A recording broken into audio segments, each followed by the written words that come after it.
खूबसूरती दी थी कि लोग उनकी आवाज़ के मद्दाह होते चले गए।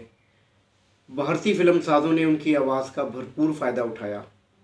बहुत सारी फिल्मों में उनके नग़मात रिकॉर्ड किए गए, जिनमें फ़िल्म हीरो के हवाले से अगर हम बात करें तो रेशमा की आवाज़ में जो गाना रिकॉर्ड किया गया था वो था लंबी जुदाई, 4 दिनां दा प्यार, बड़ी लंबी जुदाई। आज तक पॉपुलर है।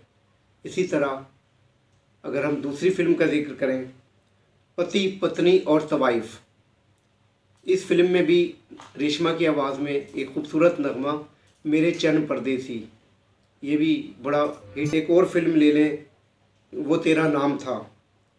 वो तेरा नाम था भारतीय फिल्म थी जिसके अंदर रेशमा की आवाज़ में जो गाना रिकॉर्ड किया गया, इश्क दी गली विचों कोई कोई लंघदा। ये वो तमाम पॉपुलर नगमात हैं जिनका भारतीय फिल्म साज़ों ने भरपूर फ़ायदा उठाया। न सिर्फ माली तौर पर बल्कि उनकी फ़िल्में बॉक्स ऑफिस पर सुपर हिट हुई और इसी तरह नगमा भी जो है वो शोहरत की बुलंदियों पर पहुंच गई।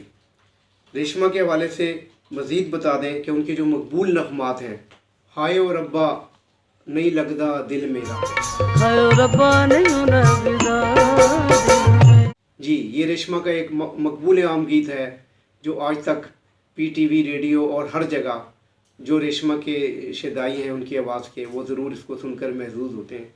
इसी तरह उनकी आवाज़ में एक और गीत, सुन चरखे दी मिठी मिठी कूक, ये भी बड़ा मकबूल नगमा है जो मौसीकी के जो लवर्स हैं वो उसे पसंद करते हैं। इसी तरह अगर हम रेशमा के मज़ीद गीतों का जिक्र करें, एक उनका मकबूल गीत है अखियां नू रहन दे अखियां दे कोल। ये नगमा भी अपनी मिसाल आप है और सुनने वालों पर सहर तारी कर देता है। जी नाज़रीन, तो रेशमा ने इसी तरह अपनी खूबसूरत आवाज़ के बलबूते पर दुनिया भर में शोहरत पाई। उन्हें माली तौर पर भी फ़ायदा हुआ, उनकी फ़ैमिली भी जो है एक वेल नोन फैमिली हो गई। रेशमा को हुकूमत पाकिस्तान की तरफ से सितारा इम्तियाज़ भी दिया गया।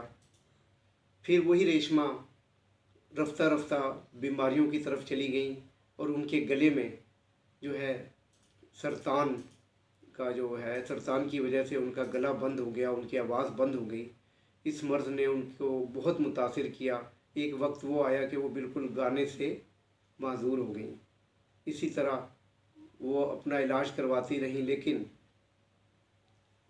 3 नवंबर 2013 को बिलाखिर मौत के फरिश्ते ने रेशमा को उनके चाहने वालों से जुदा कर दिया। आज उनकी 10वीं बरसी है और इस बरसी के मौके पर मौसीकी के हलकों में उन्हें खराज अकीदत पेश किया जा रहा है। गुलकारियाँ चैनल की तरफ से भी उन्हें ये ट्रिब्यूट पेश किया जा रहा है। उम्मीद है कि आप लोगों को पसंद आएगा। इजाज़त चाहते हैं, अल्लाह निगहबान।